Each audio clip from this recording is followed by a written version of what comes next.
at 7:01. Do you want to call the meeting to order? Sure. It is now 7:01. We call the order the January 10th, 2020 board meeting. Would you please join in saying the pledge of allegiance? Pledge allegiance to the flag of the United States of America, to the republic for which it stands, one nation, under God, indivisible, with liberty and justice for all. Thank you all. So do we need to do a roll call? Yeah, so I think we should do a roll call, see who's here, Eric. And then for you, you are unable to attend in person because of, as you explained, some commitment, I think. So, so you're not be able to physically be here. So just state that. Is there anyone in the room with you right now? There is not. Okay, great. So we'll just do a roll call vote. We'll start with Patrick. Patrick Reynolds. Yeah. Jeff Goldnoff. Jane Ford. Valerie Shelton. Scott Blackstone. And Eric, you. There we go. Great. So Mikhail will be stepping in for Tim. Tim's absent this evening. Yes. Yeah, you'll be sitting in. Mm-hmm. Yep. All right. And then first is public comment. Is there anybody there to speak about anything that's not on an agenda? There, The agenda for yeah. tonight? there are no members of the public present. Oh, okay. That makes that easy. So we'll close the public comment at 7:03. Next is review and approval of minutes. And Aggies, I don't have the minutes. Do we have the minutes, Bart? Yeah, I think they came out a little later, so I just recommend that we just continue the minutes to the next meeting. So it just gives some time to have everyone just look at them. I'll make a motion that we continue the review and approval of the November 8th, 2022 and the December 13th, 2022 meeting minutes until the February 14th meeting. Is there a second? I'll second. Motion made and seconded. I couldn't hear who seconded that. Patrick. Patrick, thank you. Okay, so unfortunately it's got to be a roll call. Yep. Anyone, any discussion, any comments? Oh, we don't have them. Yeah. All right, so I can't really see too well. Val, would you go through Yeah. that for me? We'll do a roll call, starting with Patrick. Aye. But, yep, just say, do we have to do Yeah, Patrick. Patrick, Patrick. Reynolds, Aye. Reynolds. Aye. Jeff Goldnoff, aye. Jane Ford, aye. Valerie Shelton, aye. Scott Blackstone. Aye. And Eric Boardman, aye. So the motion passes unanimously 7-0. First on the agenda is on the regular business. I got the date wrong. 2001. 675:35 and 676:41D and the Appendix B site plan of the municipal code of the town of Newmarket, New Hampshire. There will be a continuation of a public hearing for application for major site plan review requested by SPC Management Corp. / Second Bennett Way Limited Partnership for property located at 4 Bennett Way, tax map U4, lot 411 within the B1 zoning district. The proposed application seeks approval to develop the east side of the parcel with a 2-story, 12-unit building with associated parking and amenities. Well, I understand they have asked for continuance. Yes, yes, Eric. Just a little update. Lindsay and I, Lindsay Butler, town engineer, we met with Mike Seaver and the applicant to go over some concerns that we had related to stormwater and some site work. It was very productive, and they agreed that they had some more research to do and redesign to conduct, and they were not able to do those edits or amendments for this meeting, so they requested that the board continue this to the February meeting to give them time to do everything that they need in order to provide a revised plan to the board for review. Oh, okay, so we expect to be at them to be on the agenda for the February meeting, Bart? Yes, that's what they requested. What is the date of the February meeting? February 14th. February 14th. Okay. Okay, with that then, if there's no questions of Bart, I'll entertain a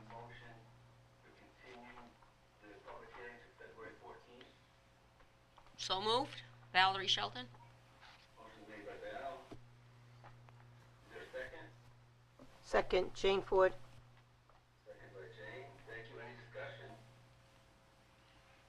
All right, I will go through a roll call. Patrick? Aye. Jeff? I'll recuse myself from voting as we provide survey services for this project. Okay. Jane? Aye. Val? Aye. Mikhail? Aye. Scott? Aye. And I vote aye, so the motion passes 6-0 with one abstention. Thank you.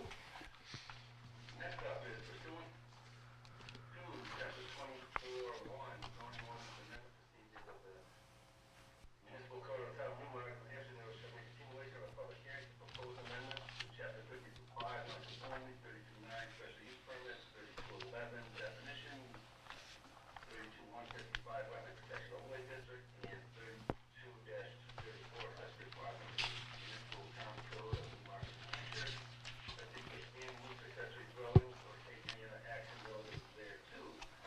So, certainly, as everybody is aware, over the last 7 months, we've done a lot of work on that, on this, proposal. Thank you, Mark, for all the legwork on that. I did see in the package that, there were a couple of emails from board members who had questions and concerns. So in particular, I think there was one from Jane. Jane, have your questions and concerns been addressed to your satisfaction? I haven't had any communication since I sent the email. Okay. Yeah, so I thought the idea was the whole board to discuss them. Yeah, and that's Yeah. fine, that's Yeah. fine, that's absolutely fine. And Val had some comments, correct? Correct. And, Mikhail had, an email, I think where he said he had no additional comments, but, does everybody have a copy of, I guess, Val's, email? So let's start with that one. Can I ask a quick question before we start? Yes. There's two. Yeah, so Val's made changes, so the one on back is Oh. Val's changes. Okay. Yeah, so Okay. Yep. I'll just run through those quickly. They're actually, if anyone has their copies, they're noted in green. So on page 1, line 26 or 25, we don't define building in our ordinance, so I just changed that to accessory structure, just to be consistent with the ordinance and definitions. And then on page 2, 73 through 82, I think 80. and then the top of, so those last, the 1, 2, 3, 4, and the 5th item, those are just grammatical edits there. Just to make sure that those are read properly. And then, I'm sorry, Eric? Yeah, that sounds good. Okay, and then going over to page 3, starting at 124 on the building setbacks. I had deleted the non-conforming structure because I think we were talking about a house there. Then I took items 1, 2, 3 and put those under section, or the ones that applied, under the section on page 4, 4B, because they really only apply to these detached ADUs. So I thought that it was very confusing that this was all under building setbacks, but they really only applied to the detached, those items, and it made more sense to be under a detached section, under building designs, because that's what they were adhering to. So under that one, there would now be 7 paragraphs? So under building setbacks, it would, the building setbacks it would be under dimensions. You have living area, which is one section, and then B are building setbacks. The only thing that, so that would basically read, all ADUs shall adhere to applicable setback requirements pursuant to 3289, dimensional table, unless a legally non-conforming structure is proposed to be converted or expanded into an ADU.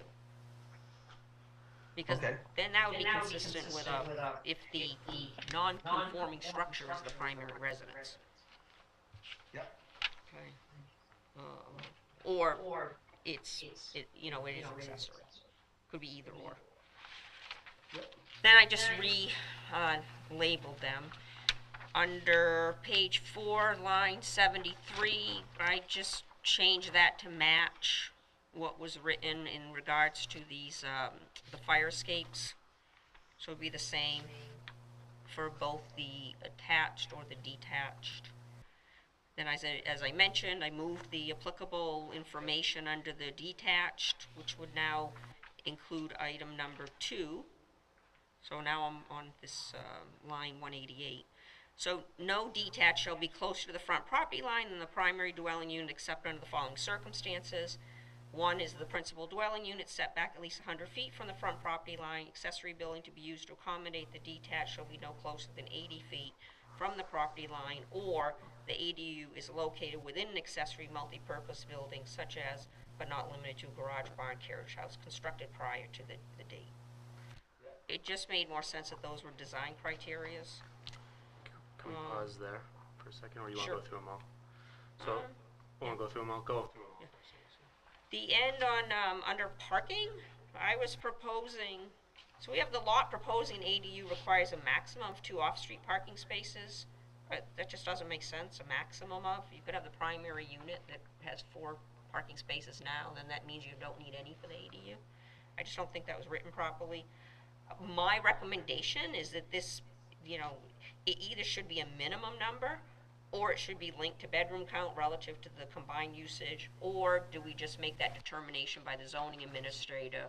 So my recommendation would be to state, on-site parking shall be provided to support the use of both the primary dwelling unit and the ADU. Because every property could vary as to what those parking requirements are, depending on how many bedrooms are in the existing primary residence. How many bedrooms are being proposed in the ADU? Is the ADU attached? Is it detached? I just think it's use driven. So that's why I was proposing that language to give the code enforcement officer, building official, whoever's granting, reviewing the application, some flexibility there as to the determination of what it should be. And if somebody has a problem with that, they can do an administrative appeal and, go to the zoning board over it.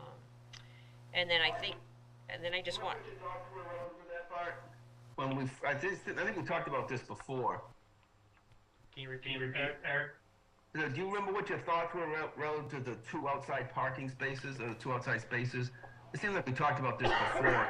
Yeah, my thought process going through this was that if, providing a maximum, it leaves the property owner, it gives them the determination of what that's going to be, up to 2, because we don't want to overpark.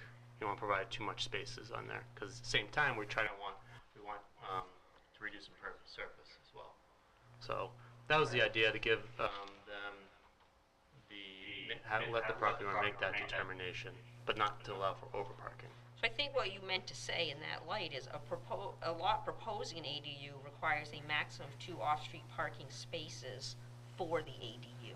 Yeah, that was the intent. That's what I was getting at. I think it was just supposed to be 2 for the ADU. Yeah, so That did a 2-bedroom ADU, and It was just poorly written. Thank you, Bill. yeah, okay. So it shouldn't say minimum, it should still say up to Maximum a of 2. maximum of 2.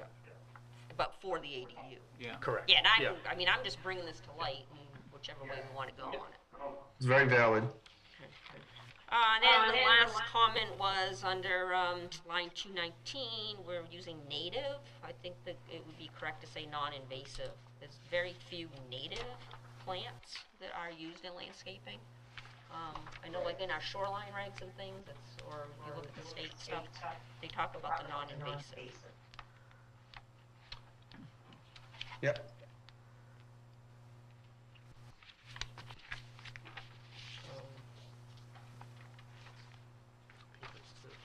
Okay, thank you, Val. Jane, do you want to walk through your, wait a minute, does anybody have any questions, comments based on Val's, suggestions? I have one comment. I don't recall, and maybe we discussed this before, saying that you can't build a new garage in front of your house and not be able to, and are restricted from putting an ADU in it. Or if someone constructs a new home in a subdivision, say, they're building out a house, put a house, the garage is in front of the house, Attached or detached? detached. So if it's detached, it would fall under, as Bart has it written here, that it would have to be 100 feet back. Right. That was Well, the no, discussion. 80 feet back, but we, Well, no closer than 80, if the primary dwelling was 100. Right. But the way he originally had, sorry, the way it was originally written, it would also prevent, if you had a house that was like, say, an L-shaped ranch with the garage was in the front, you wouldn't be able to convert that garage to an ADU as it was written. Because the ADU was gonna sit in front of the primary residence. So I had also corrected that. So I don't think that was the intent of the board. So I think at one of the meetings, when we had this discussion, there was a discussion on if it was a multi-purpose building.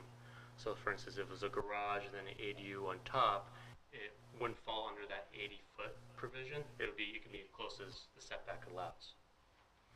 so this is restricting you from building a new structure, right, with an ADU in it, closer to the front property line than the house. As it's currently written, Right. or as it was proposed. I mean, I didn't modify that. Right. So I thought we talked about we that did. So before. and I did modify it because right here, after that discussion, let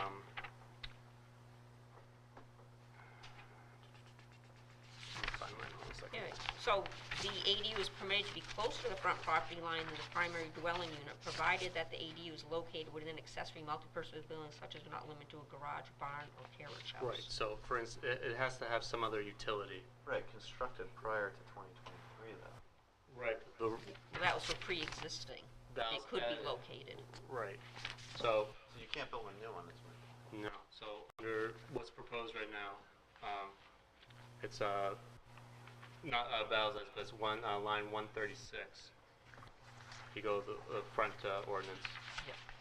It says, an ADU is permitted to be closer to the front property line than the primary dwelling unit, provided the ADU is located within an accessory multi-purpose building, such as, but not limited to, garage, barn, or carriage house. So we changed that to structure. But, so the idea was, if it had another use, then it could, because garages are allowed to be closer. Yeah, Then, so that's why I understood the conversation everyone at the time agreed to, is like, we should go in that direction, so I added it in. Be allowed, right? Correct. Right, but but if you read how this has been reworded, it's the detached shall be closer to the front property line than the primary dwelling unit, except under the following, no detached except under the following circumstances. So the multi-use building was built prior to 2023, or the principal dwelling is 100 feet. And the new unit will be no closer than 80 feet. Well, you could build a garage with a, You could build, say, a 3-stall garage with a finished apartment over it, closer, correct? Next year. No, brand new, right? If it's brand new, Yes. So here, Closer than That's what 80 the feet? third yeah, line. here's the scenarios. Okay, based on line 1, 2, 3. If you're just exclusively building an ADU, nothing else. It So can you're going on not the edited. correct, non-edited version. Yeah. Yeah. If you were exclusively building an accessory dwelling unit, and the principal dwelling unit has to be 100 feet from the front property line, and that ADU cannot be any closer than 80 feet from the front property line. If you're building a new one. Correct. Building a new one. Number 2 is any pre-existing building built prior to March 1, 2023, located closer to the front property line than the primary dwelling, is permitted to be converted into ADU. So that grandfathers all those Right. pre-existing structures.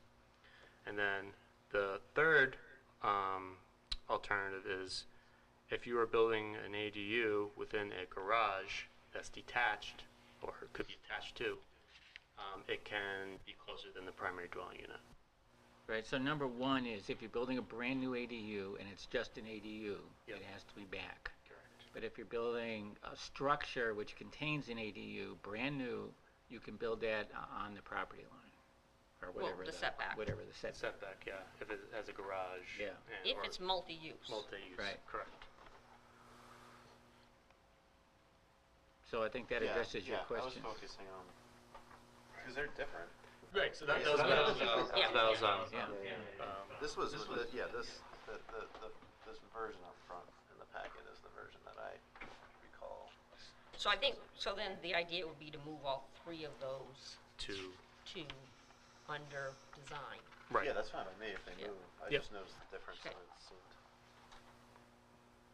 So I think an ADU is permitted to be close to the front property line in the primary dwelling unit, provided that the ADU is located, oh, it doesn't matter because it's new, right? Mhm. A new accessory multipurpose building that's gonna convert to. I just didn't know, I didn't want anything to conflict. That's what I was really looking at. Yeah, we were trying to balance it out on pre-existing uses. That was the idea, since the town town allows for garages to be built closer. We still wanted to have that and also maybe utilize that garage for an ADU potentially. So in that case, I would then recommend just deleting the or carriage house. Okay, The- yeah. A I was just carriage trying house is to, an ADU, right? Otherwise, well, how would you have a carriage house? okay, And how is that a multi-use building? Carriage house plus an ADU? that's fine. I mean, I understand a carriage has to be a place where people kept horses and carriages. Yeah. Because How I had that in about- my house Yeah. growing up, we had a carriage house, but nobody lived upstairs, but we did have an office above it. We can monitor It was it. further from the road than the house though. So yeah, I think that's, Yeah, I don't know what the definition of a carriage house is, so. I mean, can we just say, get rid of such as from there on? Accessory Yeah, an accessory multipurpose, multipurpose, period, and then that would be structure, right? yeah, structure. Okay, thanks, Jeff. Yeah, multipurpose covers everything. Yep, So three scenarios. correct. Okay, does anybody else have any discussion on Val's suggested changes? All right, if not, we will move on to Jane's comments. Some- Do you want to walk through your comments? Yeah, so just, my approach was a little bit different than Val's. I wasn't as methodical, and kind of looking through the verbiage. I guess mine is more of a philosophical slash, tying the ends together. So I think my first question is, what's the problem we're solving? We'll go one, yeah, so. I think the problem that we're trying to solve is to provide housing options for a town that is losing options. So alternative housing accommodations. There's no inventory out there. It's becoming more expensive. And the idea is to provide a affordable, or I wouldn't say affordable, but more of a diversity of housing stock. And this is one of the options. If I can just take it a step Sure. further. So if we think about our current ordinance permits ADUs, we're really not modifying that Right. per se. That's my point. This is really expanding it to detached, to, as Bart is saying, to give some different alternatives to somebody who wants an ADU. Whether it's for income purposes or familial things, whatever it may be. I think just having the flexibility of whether or not you want somebody living under your own roof or attached to your existing primary residence versus being in a detached building. I think that's more the goal, is that we're expanding this to allow for detached by right, if they can meet the criteria, and then they don't have to go to the zoning board. That was the other part of this, to have an ADU. But again, what is the problem that we're solving? How is this mapping back to our master plan? And how does this map back to the product and services the town provides today? What will it do to the community's taxes? I understand the point, you know, it could become a revenue producer for John Smith on Main Street, and I think that's a good thing. But what does it mean to the rest of the community if the dwellings become more popular than we thought? What are the unintended consequences of that? And how does it change the demographics of our community? Does it mean that we may have a more senior community, which might pull more resources from the town? Or maybe we'll have a younger community. What have other towns done? What lessons have been learned? And how is that understood? I know from reading the Seacoast paper, you know, the city of Portsmouth is in middle of a case regarding dwellings, right? What does that mean to the town regarding, if we were Portsmouth, what does that mean to our lawyer costs? What does that mean to additional staff that we may have to hire that goes out and monitors? Are there 4 cars? Oh, there's more than that because the neighbor called.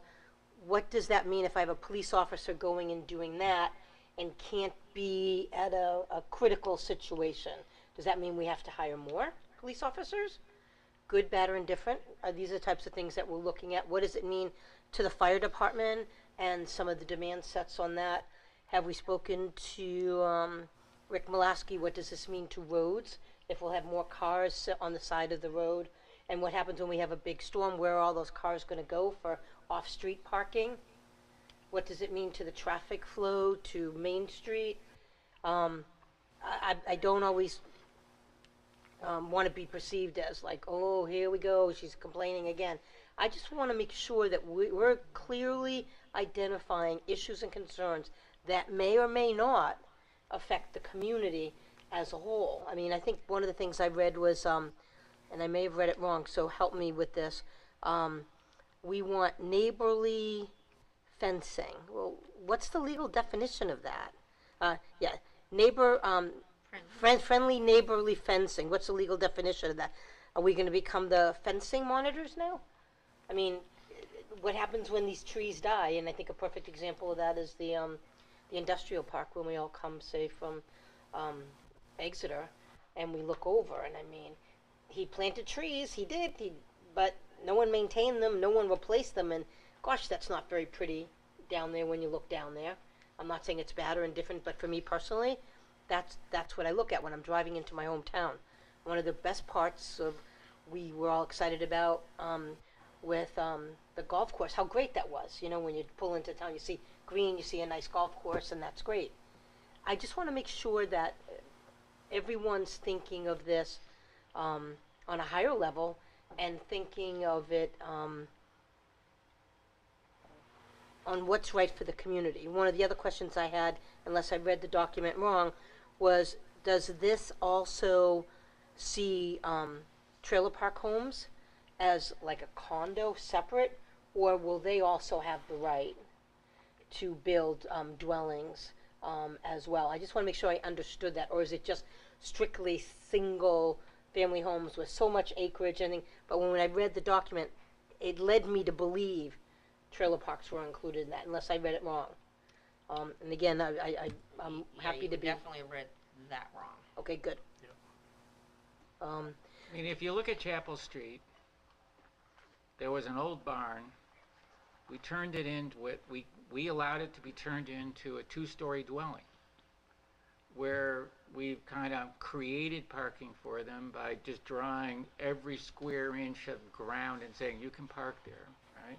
And we didn't ask any questions about what does that do to the community. Where you know that clearly provides, it clearly puts stress on the community, right? There's certainly people going to live there now that weren't there living before, and we just said, great, go build it. But that's this one part of the town. You're taking all single home areas and saying, go for it. let's, just so, to kind of respond to some of your comments, you had a lot, so. I'm sorry. No, I think that's good, but I didn't write them all down, so I apologize.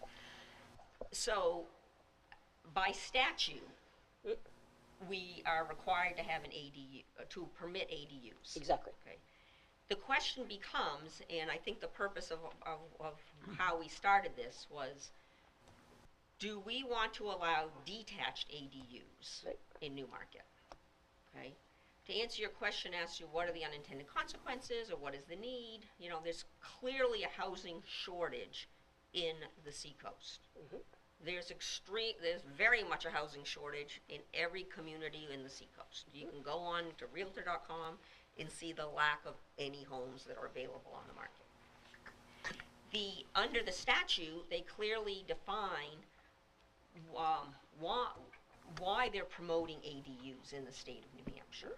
Okay, and I think we've outlined those in our, you know, purpose here. And I think we've done a nice job as far as outlining them because we've related it back to the statute. So I think by doing the detached, and where we've talked as a board here, or under our land use regulations and our master plan, is to provide this variety of housing styles within the town. Is our alternative to look at our zoning and say, hey, we don't want detached, but maybe let's change the zoning regulations so that we have more duplexes, or we have smaller lot sizes so people can subdivide and then do a whole separate, you know, more single families. I think the unintended consequences of that is you're going to create less affordable housing for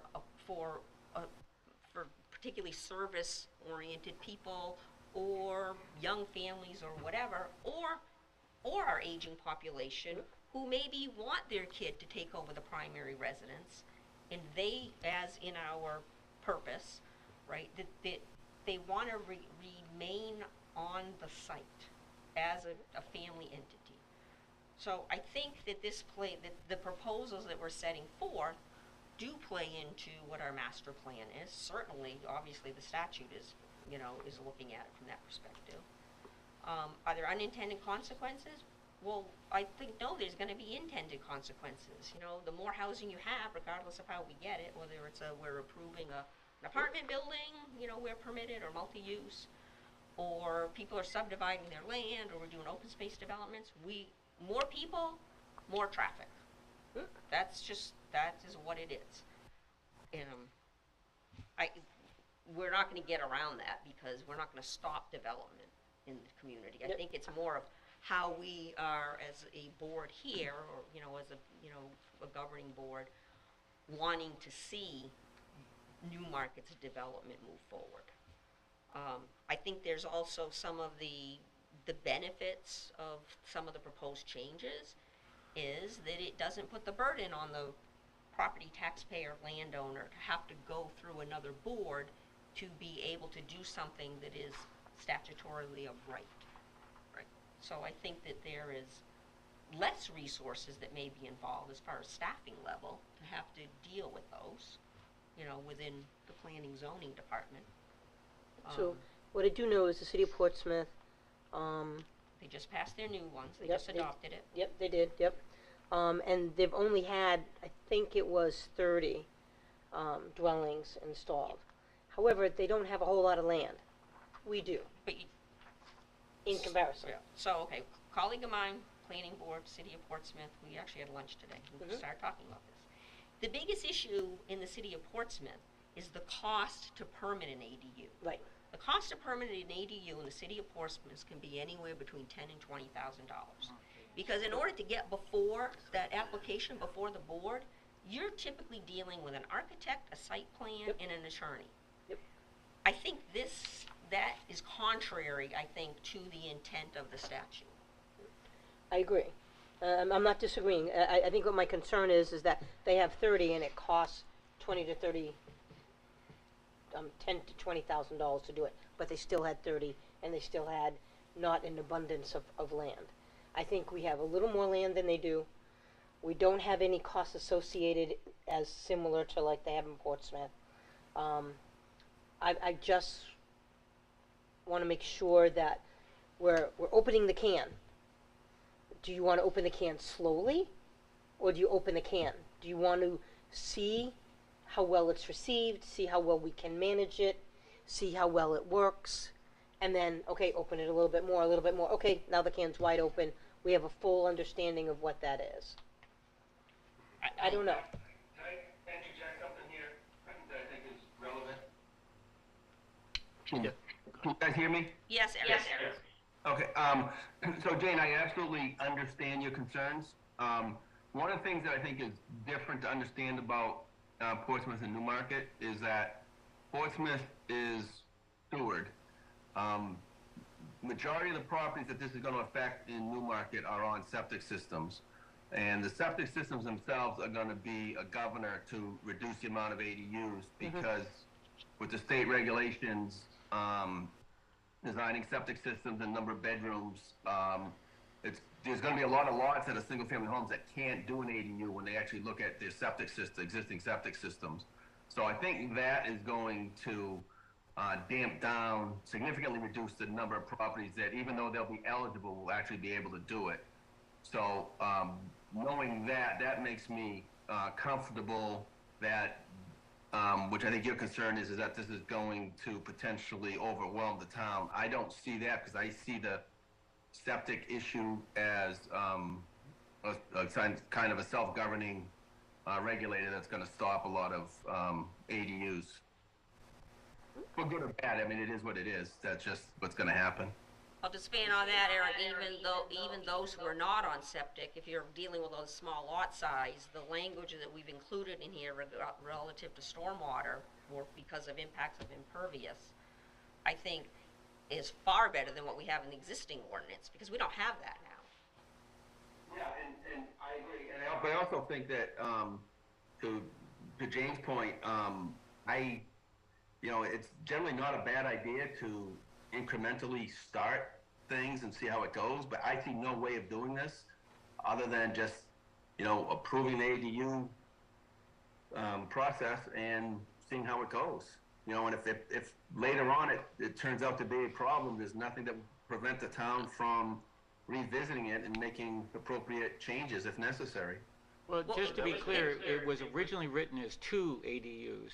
Right now, it's And the we one. decided that we would go slow and we'd start with 1. So that's already been implemented. And I appreciate that, because I know that was something I had talked about before. No. I appreciate people's thoughts on that. Was your thought that it would, would be by sector of town?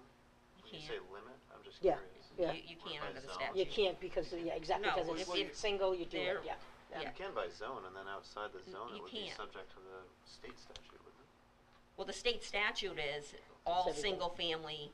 No, Right. I understand, but if this regulation could be in zone R1, No. outside of R1 would just be subject to the state statute, wouldn't it? So, yeah, the municipality has discretion of detached.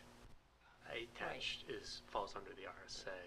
It's more. Right, so yeah. outside of, say, like, if this were to be implemented in a single zone, The detached. the detail, or Yeah. just as ordinance, No, you can't limit the ordinance to a particular zone. we don't have ordinances that are particular to Well, zone. because of the state statute. Right, but outside of that zone, you'd be simply subject to the state statute with no local. When you say outside the, so within our, not to jump in here, but within this ordinance, we're repeating a lot of the requirements of the state statute, the minimum requirements. But if we didn't have any ordinance at all, There are some towns that have no ordinance, and then they just have to allow ADUs within an attached by right, no matter, without any indication of number of cars or anything. It's just So you're not allowed no to create- bedrooms, do whatever you want. so we couldn't create, if we wanted to say detached are only allowed in a specific zone. Yes, you We could. could do that. That's what I I was think we wondering, could. if that's what Jane was suggesting, Right. that we do this slowly in geographic methodology instead of. I attended the Municipal Association workshop on detached ADUs, right? Because it's a hot topic all over the state, right? And what everyone is reporting is that an ADU is $250,000 to $350,000, and as a result, the uptake has been pretty limited. So, again, I go back to my first question. Towns and some of the regulations they have surrounding ADUs with Correct. architectural requirements and about things, so, enforcement, right? that's self-governing also, but, Jeff, I believe that if we wanted to, we could say that this particular, ordinance was for the R1 zone, and the state ordinance for ADUs was for every other zone in town. I think we, couldn't we do that part? I'm not suggesting we do, I was just trying to understand if that's what Jane was suggesting. So I think it would get more complicated and defeat the purpose what we're trying to do as well, especially from an administrative perspective. I think the purpose of this is to allow for more opportunities across. So I understand where you're coming from, Jane. No, and Yeah. I understand where everyone's coming from. This is So- just talk. So, so if we were to do that, say for instance, we could say in the R1 zone this applies, but everything else to statute. But then we just have to rewrite this again to do that. And I just feel it's just an administrative burden to do it that way. And again, we're trying to provide housing options for people throughout Newmarket, not just for a specific area in Newmarket, the whole town. I also see this as we've been doing this incrementally. This isn't like, I mean, we've been working on this and we've had a couple of ADU updates over the past at least 12 years. So, this is kind of our third rendition of the ADUs. So I don't look at it as, oh, this is something new, and, I think we've been incrementally updating, and obviously the purpose of this update was taking it from attached to detached. I think we have, a lot stronger regulations in our proposal than many other communities that are surrounding us, particularly relative to stormwater management for small lots.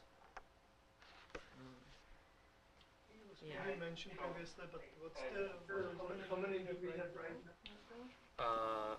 How many permitted ADUs? Permitted ADUs Is I would very say around, different than I how would many say around ADUs. 40, I think, permitted. 40. Yeah. These are attached again, right? Not necessarily, No, because some got variances. some got variances, correct. Oh, some got variants. Right. Yeah. But that was, as Val pointed out, that was the impetus of this whole exercise is people were denied variances because for detached, and they wanted to, utilize an existing structure, and they were denied. And Jane, I certainly understand and appreciate your concerns. My take on it is that I think the upside of this is the upper level of this is much higher than the lower level could possibly be. The good stuff is what far outweighs the potential bad impacts. To me, this is, at the end of the day, this is, for a town that we're talking about doing, the gateways and doing, especially the 152 corridor and stuff, that type of development will certainly impact the town significantly more than the ADU zoning ordinance ever would. So I think it's, with the cost of housing and everything, I think this is worth, moving forward, understanding that it may not be perfect. Nothing is perfect, but we can always tweak things as we need to. So, that's just my opinion. Is there, well, first of all, I appreciate the drop from 2 to 1. As last time I was here, that was a big concern. So that obviously I'm happy about. Is there any way to have, and I don't know if it's you or who it is, that can come back like a year later and say, well, this is how many we have, this is how well it's going, or we now see this and this, now I recommend that we modify to do X or Y. Is there any way to do that? I can definitely do that for the board. I'd be happy to do that. I Yeah. mean, that could That's be, my that that's my job. So that would be yes, I the, can do that would be the case for any, Yeah. I was gonna say, it kinda sounds like any your job, ordinance. Yeah. Yeah. Well, no, but I think to your point where you say, well, I think the word you used was permitted, right? Right. Versus people who just kind of did stuff, Yeah, there's a little more nuance there. There's some that were grandfathered as well. right? Yeah. Okay. So Yeah, Yeah. so Yeah. I guess my concern is the governance Mhm. and the life cycle of the governance of that. And I totally get if there's 5 gas stations on a street corner, the gas is going to be cheaper, right? As opposed to just having one gas station, right? So using that philosophy regarding housing, if I have more units, the price is going to come down. I pray that that's what happens. It may not, right? And we've seen that, with other units where prices went up. I don't think it's to say the prices will come down. I think the idea is Stabilize. that you will have a greater inventory of residential units in different levels of the market. Right. This is like Right. one And, piece of. and, and, Yeah. and I think we're kind of saying the same thing. You're saying it much better than I am, and I hope that this initiative helps with that, I or think secures that. it's one piece to the puzzle. To this whole complex issue of housing. Yep. So it's not a panacea at all. I think it's just one avenue that the towns are starting to expand and allow to help increase inventory, which means increase competition, which may stabilize pricing. I also think that we've added a lot to this that I think addresses a lot of what you've referred to, which is the fact that right now there's no regulation of ADUs. 100%, yep. Okay, you come in, you get your building you go to the zoning board, you get your approval, then you go get your building permit, and then it stops. And there's no annual update to who's living on the site. Where now people will have to actually have under there'll be a regulatory permitting perspective, an annual review of that. I have some questions about that. So, moving forward, if someone wants to put a new ADU, no matter which kind it is, Yep. they need to get a building permit. Yes. That's considered their permit for the first year, Correct. and I would say after CO, that would start the clock there.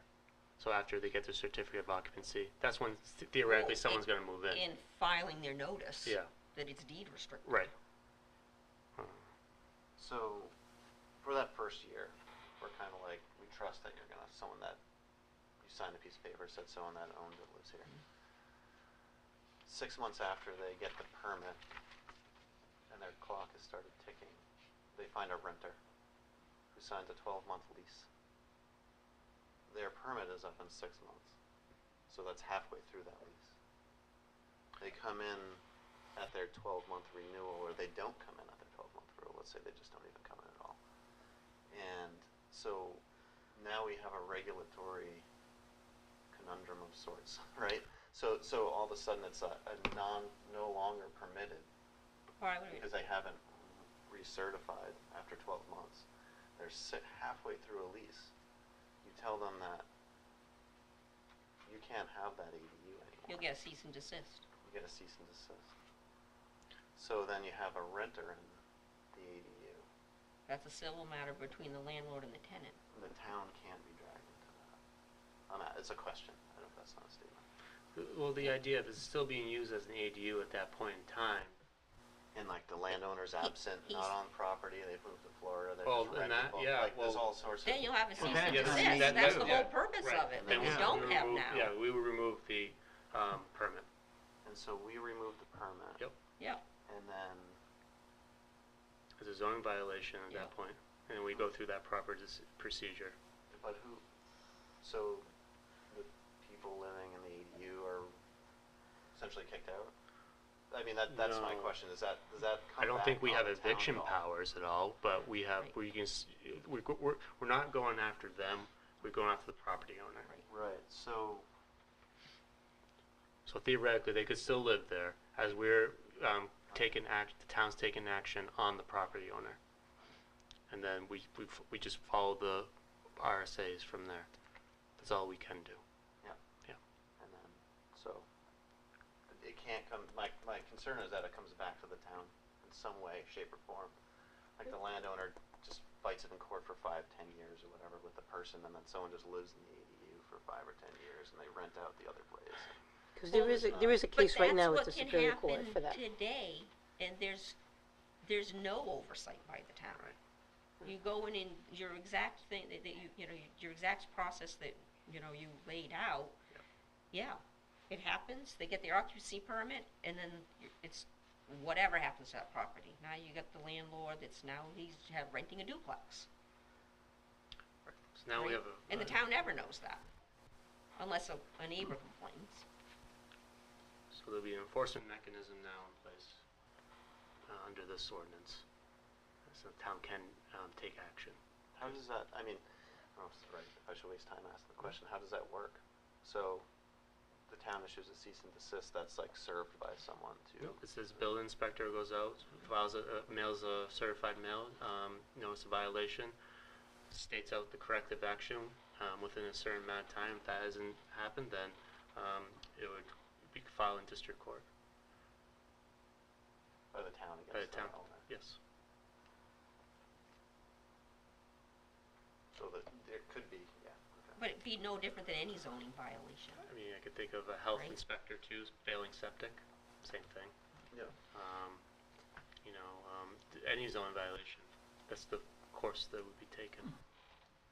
So, to Eric's point, he said earlier that a large portion of these possible locations would be on septic, correct, Eric? Is that what I heard you say?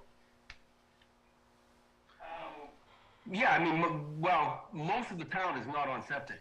I mean, not on sewer. So a significant part of the town is outside of the area that's sewered. Now, there's certainly parcels that on the sewer that would be eligible for this, but my guess is the significant major number of them are outside of the sewer system, which are be restricted by septic systems, yes. Okay. But just to clarify, I think a lot of it may be restricted by the feasibility to enlarge the septic system or the cost of doing that. There'll be an economic factor involved that will limit some people from electing to not do an ADU. Because it's not just number of bedrooms, it's you're adding 1.5 because of the dwelling. I mean, I appreciate everybody's, dialogue on this, and I didn't mean to take us off a deepened path here, so thank you. No, it's the whole purpose. I think it's great. Thank you for your questions. Yeah, Jane, I think your concerns are very good. They're valid concerns. It's worth talking them through. So, Is Eric, there I wanted to hand anything out else this. to add? Yeah, I just wanted to play off of Jane's comments. I wanted to hand this. Did you get the spreadsheet I emailed? I'm handing it out to other members. I got it there. Oh, good. Well, that's looking for. So I did this in response to Jane's comments that were sent out to the board, and said, okay, well, how? Because I think I was thinking Jane was really, again, going more towards the expansion of use and being, the discussion as to bedrooms. All right, so that's where I had started with this. So I took the surrounding towns. I didn't really, Rochester's another city, but, mostly focused on towns. And just kind of laid out, okay, what are the minimum and maximums, right? We know the state statute is a minimum of 750. You have to at least allow 750. So I broke them out by, surrounding seacoast towns. And then in discussion of, some have a restriction also as to the percentage of the primary dwelling unit, and we elected to do, it could be no larger than 80% of the primary. I talked to Bart, we may want to add specific language relative to the 750 square feet under the RSA. Some towns have done that. And then it's interesting to note that there are four towns that do have occupancy limits as to when I say bedrooms. 3 have specifically the 2-bedroom maxes. And then Durham, as I had mentioned in one of our prior meetings, they have the occupancy limit. So Durham has a general zoning ordinance that there's no more than 3 unrelated adults can be on a parcel. And whether or not that's all under the primary dwelling or the primary and an ADU, whether it's ADU is attached or detached, German doesn't care. That's how they limit occupancy as to adults on a property, unrelated. So, and then I think we, you know, I'm not sure where we went with, I think we're all set with the parking, but anyway, I just wanted to hand this out so that people could see where Newmarket's proposal is. That's what I have is under the first column relative to strata mapping Northampton, Exeter, Rochester, and Durham. So under detached, that's kind of where I'm focused. I have no idea what stratum is saying there. This is good. So stratum allows detached, but only 50% of the primary dwelling gross interior square footage. So if you have say you have a 1,000-foot ranch, you can have a detached building, and you can only have a 500 square foot ADU. Okay. Okay. But If it's a new 10,000 structure, square foot mansion, you can have a 5,000 square foot. no, because they have 1,000 max. Ah, right, So okay. right. If it's a brand new structure, then that structure for detached has to be 50-foot setback. Okay, it doesn't relate to the primary residence or anything. It's just if you have a detached structure in stratum new, it has to be a setback 50 feet. And then, this was really strange because they're the only ones, they're actually prohibited in an open space development. I would assume most open space developments have covenants in regards to ADUs. Maybe not. But stratum has a specific in their ordinance that no ADUs are allowed within an open space development. That might be contrary to To state statute, it could be. So I was just looking straight across. It's interesting. And then the 10-year. What In is that? Epping, you can only have a detached if it's in an accessory structure that's over 10 years old. So you can't, as in Jeff's example, build a detached garage or barn and then put an ADU in it. Okay. Okay, that structure has to be over 10 years old to have a detached. As of the date of their ordinance, or just? Yeah, I was going to say, can you wait 10 years No, to build it? correct. You can wait 10 years. Once Yeah. it's 10 years, you'll qualify. And so, I mean, it's really a way to restrict just building detaches, For the right, purpose for of- rentals. Yeah. Are any of these older, Bart, that you know of? I think Durham recently updated theirs. Yeah, Um, Rochester. Interesting, Northampton has no minimum. Rochester's new. Val just said. Stratums, not off the top of my head, the only ones I know is Durham. Okay. I remember I looked at Durham and Dover. I think Dover recently updated theirs too. Okay, so Yeah. I'll read through it. Stratum last did theirs on March of 2022. Okay. So, yeah. Brand new. Epping revised theirs when the statute changed. No, they revised in 2021. 2018 for Northampton. March 2022 for Exeter. And Rochester updated the detached they added in 2019. And Durham was,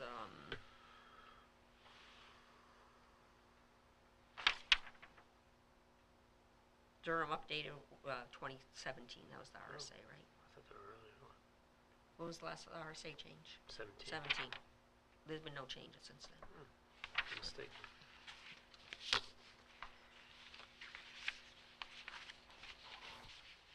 Okay, so, That's good information, Val, thank you. What's everybody thinking? I'm okay with the ordinance with Val's changes associated with it. What's everybody else thinking? I agree. I like the changes that Val proposed. I'm in favor of this attempt to, give this ADU an opportunity to see what we can do with it. I mean, I think we'll revisit it. I'm not concerned that this is forever. This is like anything. We can look at it again after we have a better idea of what the impact is. I don't think there's going to be a huge impact. I don't think we're going to see a lot of these units, far less than I think many of the proponents who are hopeful that it will somehow help with housing in town. I'm afraid it's not going to help those folks very much, because I just don't think there's a huge opportunity to create a lot of these detached ADUs. But you know, even if it helps 5 people, I think that's a good thing. So that's one of the reasons why I'm in favor of it. I would like to see something done that gives people either an opportunity to age in place, age with their family, or to provide, as we heard in limited testimony, we didn't have a lot of testimony on this, but we did hear from one person at least who said if there wasn't an ADU for them to live here, they wouldn't be able to live here as a teacher. So, you know, I don't have a lot to go on, but that was sort of convincing testimony to me. So. I agree. Jeff, your thoughts? I am in favor of it. The slight mix of what Val wrote, kind of what we ended up with, moving a little bit around tonight. The way that was put together, I would think that the only thing that I may be interested in the future and just see how it plays out over the next year is potentially, you know, if we find people are putting 5 bedrooms in them, it might be a little. I doubt they will, because it might not be very marketable. But you know, just if you find out some people are just over parking issues, we're having too many bedrooms and too many adults in them and stuff. So, but other than that, yeah. That's the biggest concern I have with it, is the number of bedrooms, but we'll see how that plays out, I guess. Yeah, I would agree on that. And then I don't know what happens if people get grandfathered in, if they build them this year or something. I don't know. But yeah, like I said, I'm in favor of it as written. Okay. Jane, what are your thoughts, Jane? I know, did the discussion today help you feel more comfortable? Yeah, I'm happy about the drop from 2 to 1. I guess I'm still on the fence, but I guess when we vote, I'll make my decision then. Okay. Thank you. Val? Yeah, I mean, I would still like to see a bedroom limitation. I think that we have a fairly, large maximum, and you could totally see, I guess I'm opposed to like somebody doing 3 bedrooms in an ADU. I think that opens up too much potential for like quote unquote student housing. And, like I said, myself, I think the bedroom number potential is my biggest concern with this. But, Bart, can I ask you a question? And I don't know if you're the right person to ask this, so. If you have a 3-bedroom dwelling now, if you wanted to put a 3-bedroom accessory, if you wanted to put a 3-bedroom structure on your property, would a 3-bedroom ADU be considered accessory still, or what's the definition of that? Is that related to number of bedrooms, or what's the determination that makes it an accessory structure? In this case, it'd be the house where the primary dwelling unit, the property owner lives in on the house. Oh, it could be either, though. It could be either, right? Is there a bedroom limit right now on attached? No. The So- proposal's no bedrooms. No. I guess my position would be I'd like to see it limited to 2 bedrooms, because I think this 1,000-foot threshold 1,000 square feet. 1,000 square feet, right? Max. That's plenty of space for that's like a 3-bedroom apartment. Yeah. That is up on Bennett Way. Well, I definitely support your position on that. Well, how hard would it be to say we limit it to 2 for both the attached and the detached? I'm sorry, I didn't hear what Scott said. I'm sorry, could somebody repeat that for me? Well, I think if we do it for the detached, we should do it for the attached the same, right? A 2-bedroom maximum. I think. I agree.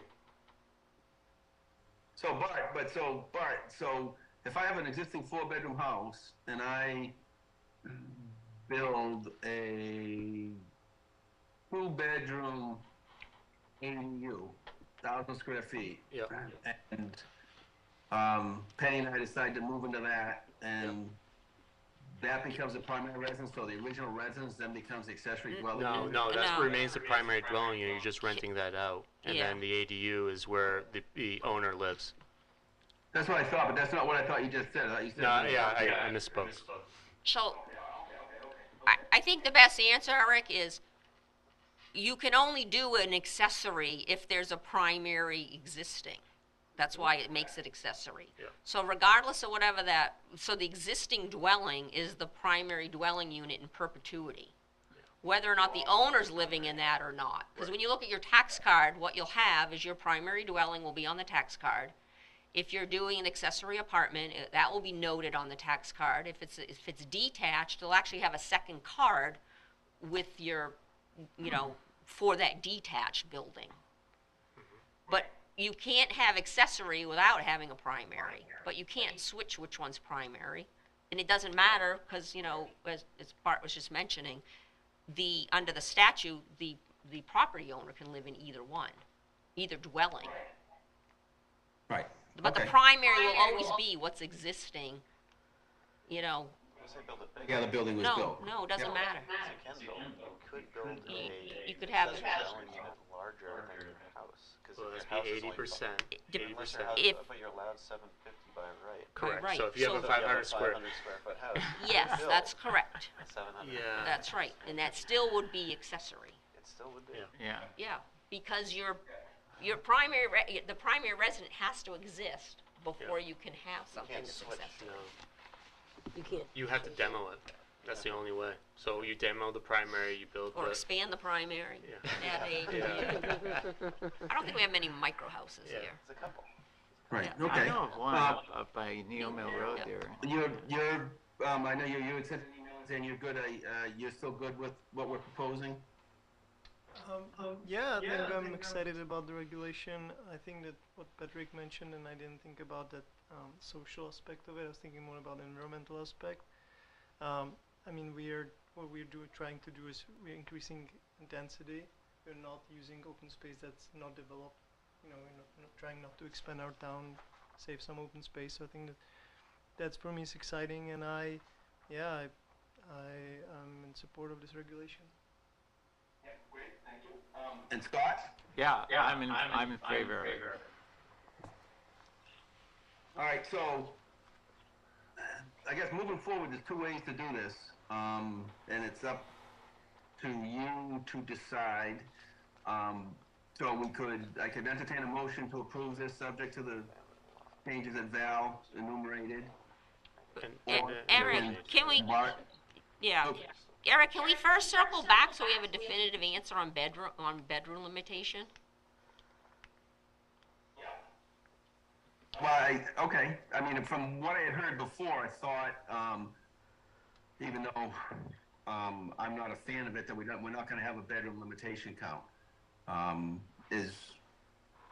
guess I can go through it. Patrick, where do you stand on a bedroom limitation count? I'm fine with a limitation of 2 bedrooms. I don't have a problem with that. Okay. I said I would be willing to wait a year and entertain it then, but I could entertain it now. A limitation then. Okay, Jane, I support 2.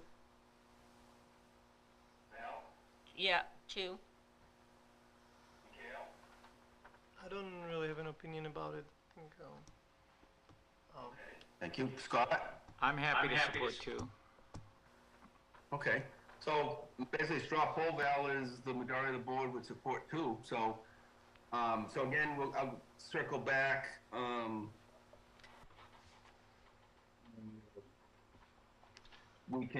The process is that we could get a motion made, and approved, based on Val's revisions and any other discussion we had, like say limiting the number of bedrooms, or we can just ask Bart to make the revisions and bring a clean copy to the next meeting and vote at it at the next meeting. So I'll just throw that out there. What's everybody prefer? Ready. Eric, I'll put a motion on the table Make a motion to approve the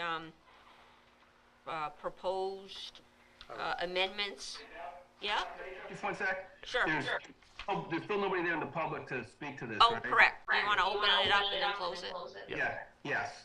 So, at this point, I'll open up discussion to the public. Anybody would like to speak? And there's still nobody there, so I will actually close the public hearing at this point. Yep. And okay, Val, go ahead, I'm sorry.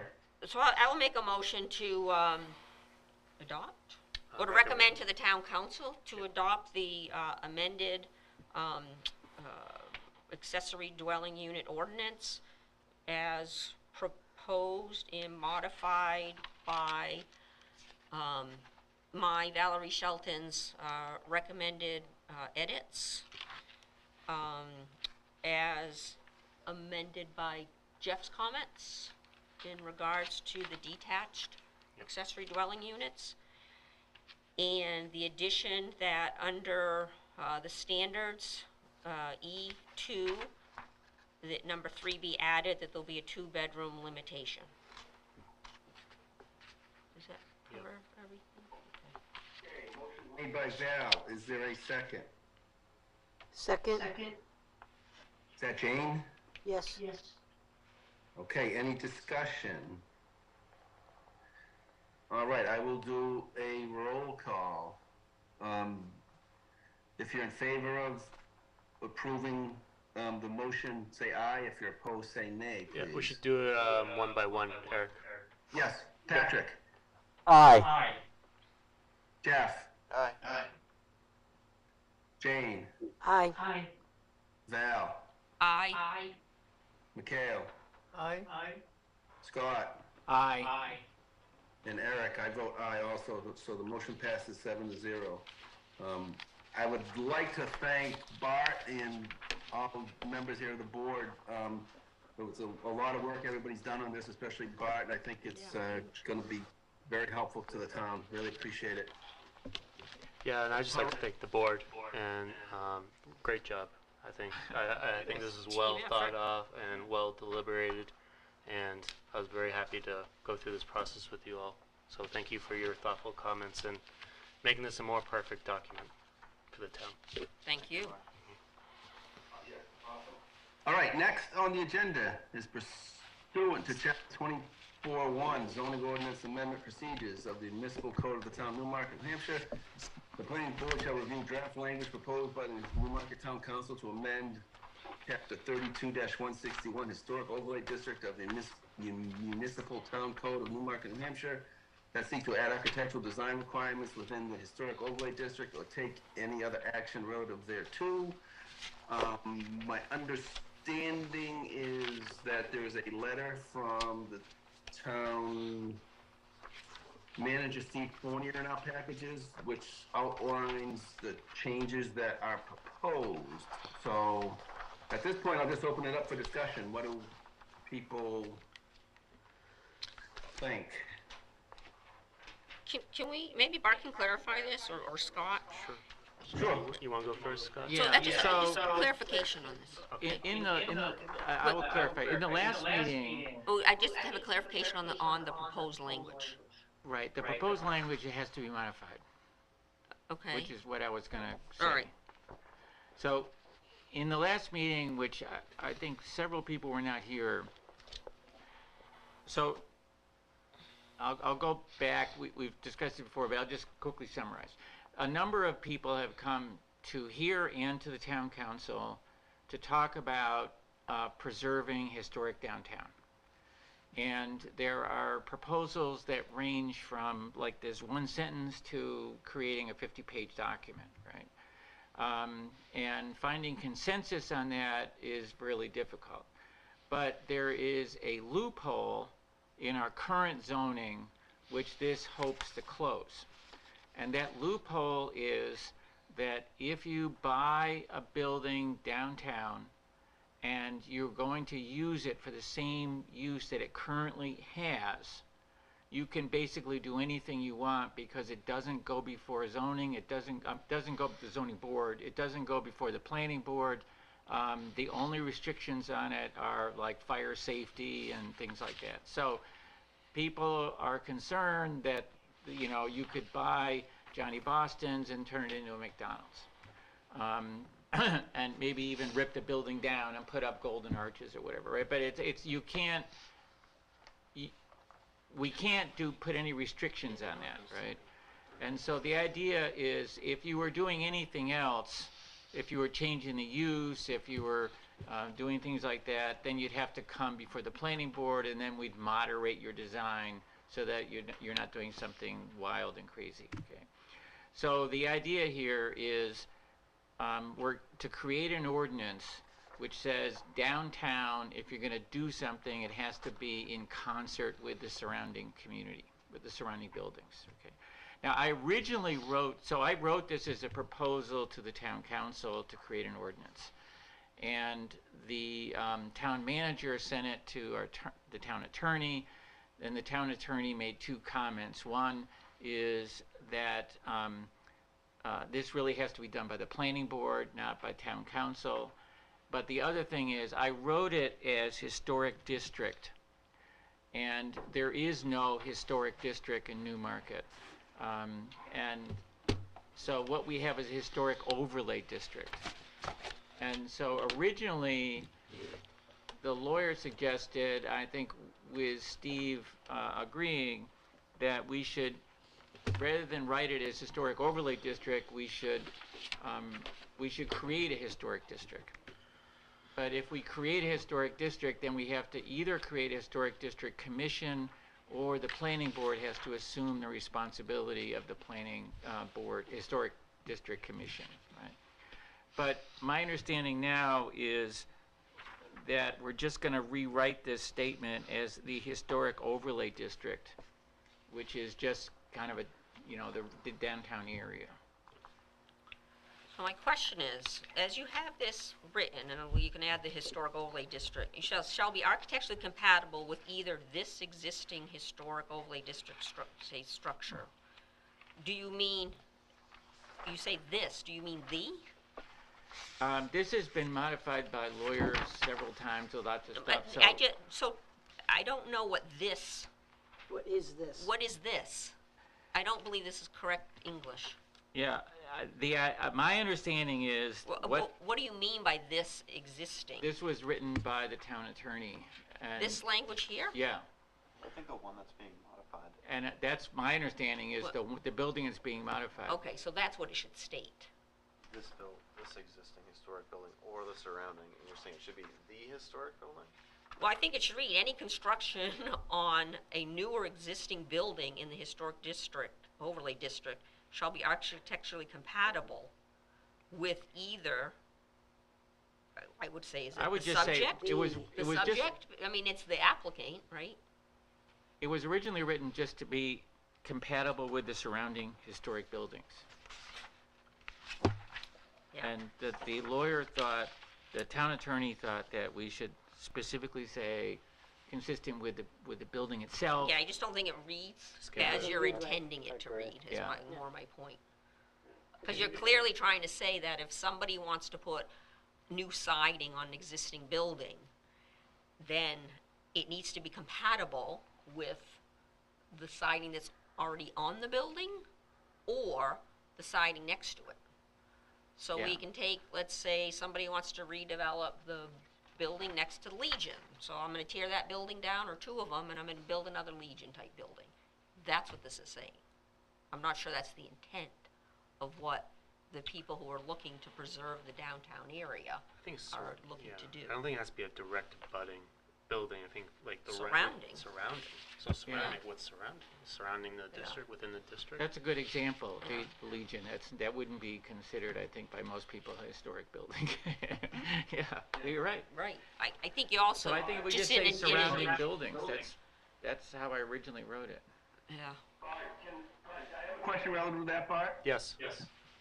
And I apologize because I haven't paid attention to the historic district overlay since 15 years ago when it was a hot topic. The paragraph above that deed describes what the overlay district boundaries are. is there a document in our zoning ordinance that lists the tax map and lot numbers? Because my question was gonna be relative to the same thing, is that, you know, there's some historic buildings downtown, and there's some that, may or may not be historic. You know, you have the Legion, you know, most places take a, you know, a starting point, and every property from point A to B is in the overlay district. But the way paragraph B is written, it seems like they may have, well, picked and chosen which properties are part of the historic overlay district. Yeah, this is sort of just References the, you know, within the area delineated as a Newmarket industrial and commercial historic district as listed on the National Register of Historic Places in December 1980. So. Right, so we would have to find that document, and that would be the delineation of that district. Yeah, I mean, that's my first and foremost question, because, you know, again, if for instance, the buildings like the Legion, the post office, the building on the corner, and I don't, that, the 3-story building that's not plumb anymore, are those all historic buildings? Right, so. Or not, you know? Right, I don't know, but I think what that paragraph allows the plan board and town council ultimately to do is redefine that area. So if it's very nebulous right now, and say if we can't find that document, I think it's worth. I'm sure. I think we have, but like, it might be a opportunity to revisit that. I mean, I think it's important to understand what properties downtown are part of it. I mean, certainly, you know, the Riverworks building when you come into town is a nice old historic building. The mill buildings are nice old historic buildings. Right. I'm not so sure anything in between is really. I mean, up on the hill, there's a bunch of historic buildings. Sure they have much historical character. But regardless of that, again, I'm one person on the board. I have no interest in telling people what they can and can't do with their buildings. If you buy a building and you want to renovate it, and then you renovate it the way you want to, I'm fine with that. I know this is brought up by the proposed new business downtown, and quite honestly, that doesn't bother me at all. To me, that's an entrepreneur trying to make it a living the American way, and I don't think we should be telling people they can't do what they want to their own buildings. But that's my spiel. I think this is a bigger picture. It's like, what do we as, you know, residents in Newmarket want the downtown to look like 50 years from now? I'm not sure we really want it to be looking exactly as it looks today. There are so many buildings in town, in the downtown area, that I don't really, I think from multiple perspectives, architecturally as well as from a tax base, are not doing the town huge favors. And I think also setting a tone as to what the towns, you know, by doing some kind of visioning, which has been done in the past, you know, maybe update that, particularly now that the mills are redeveloped, is when you think about urban infill, what is it that we want to see in the post office lot? Does the Rivermore lot change, you know, where they get all their parking, but there's some kind of urban infill possibly? Or the redevelopment of buildings, you know, such as the Legion. I mean, we went through that with, you know, when the Eagles was there, right? That was a decision that was made as far as the mill redevelopment. I'm not saying we certainly want to keep the Eagles, there's no issue there. I'm just saying from an architectural perspective, what is the whole vision that we want to see in that downtown 30, 40, 50, 100 years from now? Because it's certainly, the downtown isn't as it existed 100 years earlier. So what is it, are we trying to pick this point in time to say we always want the downtown to look like it does now? I'm not sure that if we go through the visioning process, you know, with the Historical Society, you know, and people in town, is that what people want? And you talk about unintended consequences, you know, as you're looking to really expand a tax base, which we've proven out with the mill redevelopment, are there other opportunities to do that, where we could have some really, really great architectural improvements and feel and, you know, to our downtown area, and also address other issues, such as the tax base, such as housing, business opportunities. So I think just making one quick change to this overlay district by adding this in, that could have huge unintended consequences. I think the don't think it's vast really majority of been the thought people out. think the jewel of Newmarket is the downtown. And I It think is. a lot of people think that it would be great if 50 years from now it still looks and has that same feel. We can say that, and that could be true, Yeah. but you haven't gone through the process to determine that. And the downtown is our jewel, the waterfront, the businesses, you know, the walkability of it, the location. Yeah, and I think the thing that people love about downtown is the businesses and the interactions you have with people in town in those businesses, the various restaurants and stores and whatnot, more so than people coming into town and looking and go, oh, what a beautiful downtown this is. I don't think You don't get that. I agree with you, Scott, but I think it's two different perspectives. I don't think people look at the downtown and say, wow, what a nice old pristine New England hill town. But you come to town because of the businesses and the people you meet and the interactions you have because of that. But Well, it feels good, I all hear- the utilities I are just tell you, underground. I hear very randomly that people love the downtown. They think it really looks nice and it's very attractive. I think there's definitely Okay. value. Yeah. Yeah. So I think I'm looking through the master plan right now. I'm just, you know, recommendations. Just, you know, work to foster an appreciation for historic preservation as a vital aspect of the community character. Develop and implement zoning and site plan regulations to preserve and protect historic character in Newmarket. Ensure that future development is sensitive to the historical character of buildings and landscapes in town. Expand historical landmark programs and education property owners on historic and aesthetic value. So again, I think there's somewhere in the middle here. I think the intent in the master plan is like that is a value of the community, and they want to have some sort of preservation there. But I think Val is right. How can we reimagine it too while we preserve? You know, to allow for new things to happen. So I think this is a bigger conversation Yeah. moving forward. Absolutely. I mean, there have been some fairly significant, beautiful, historic, you know, buildings in the town that are just no longer there. And I also agree with Scott. There needs to be a stopgap potentially until we have that more in-depth conversation. Right. So that was my question Yeah. about when you said we haven't gone through the process. Would this be a stopgap until the process is completed? And what is the process? I think we should have design guidelines. Yeah.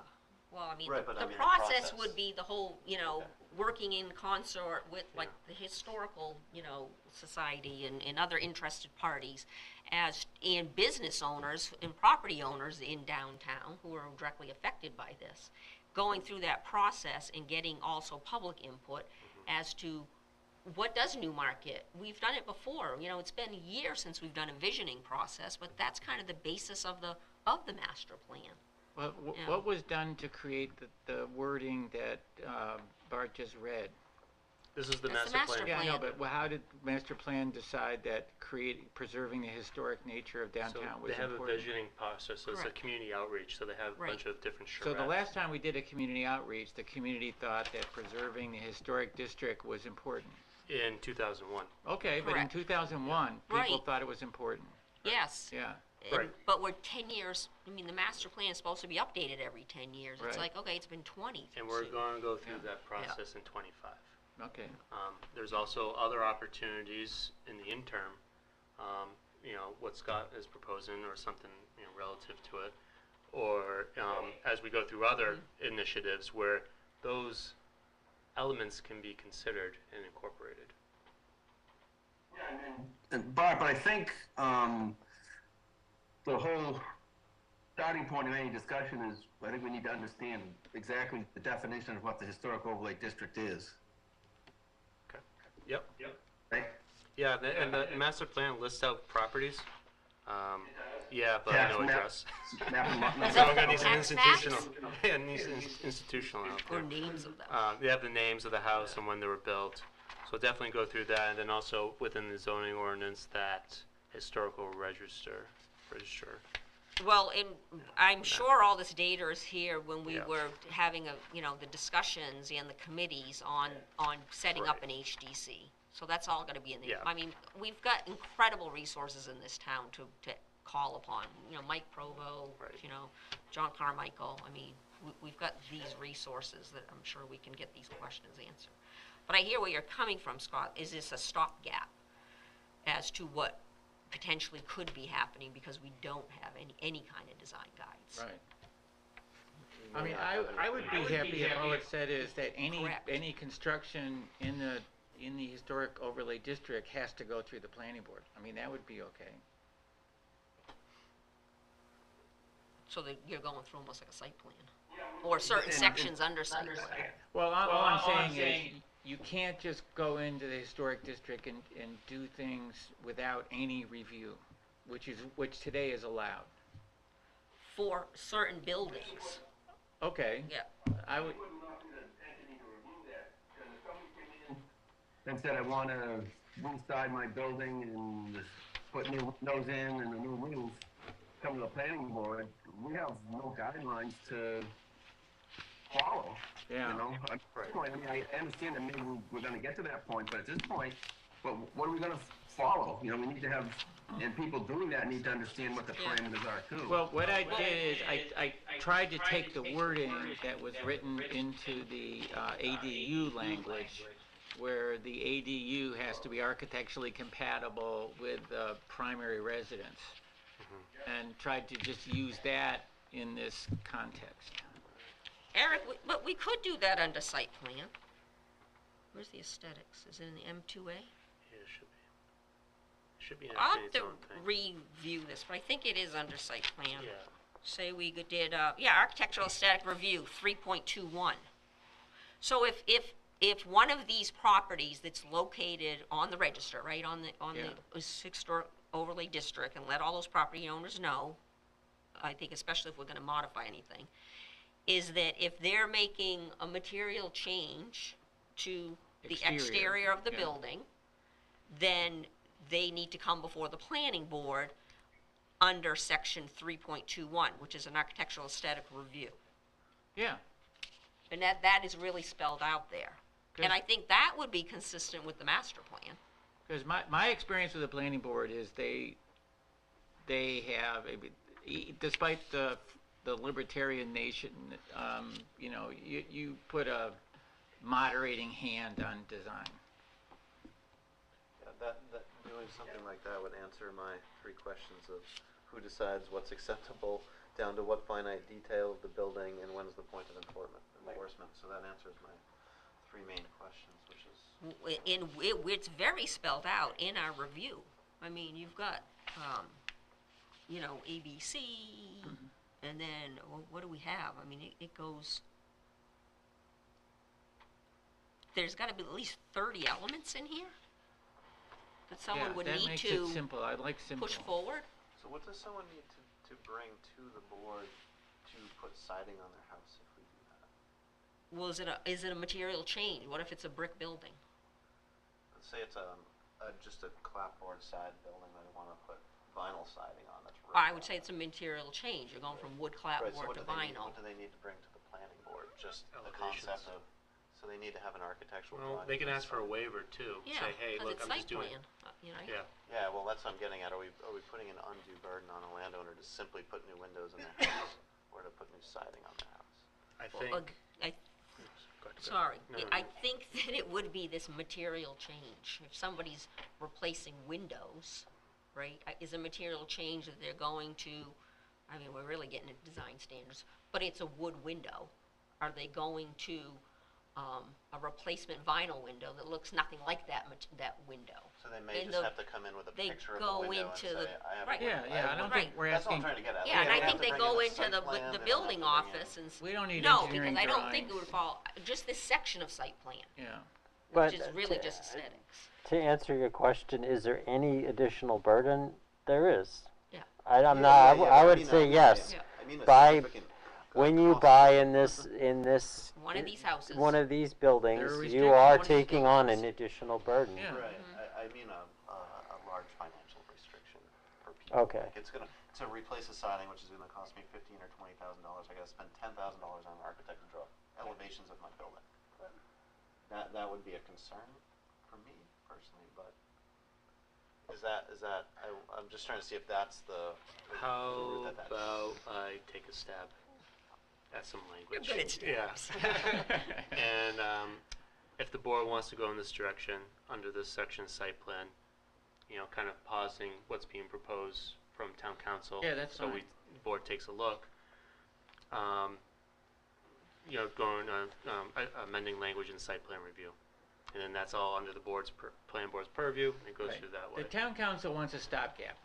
They want something that would not allow you to just go in and change a building because you fit through this loophole. Right. And this was the proposal, but the goal is not this language. The goal is this stopgap. Well, I see this language as just totally arbitrary. There's nothing behind it. It's like, it's whose opinion, right? Yeah. As opposed to if you've taken this section under site plan, Yeah, it's definitive.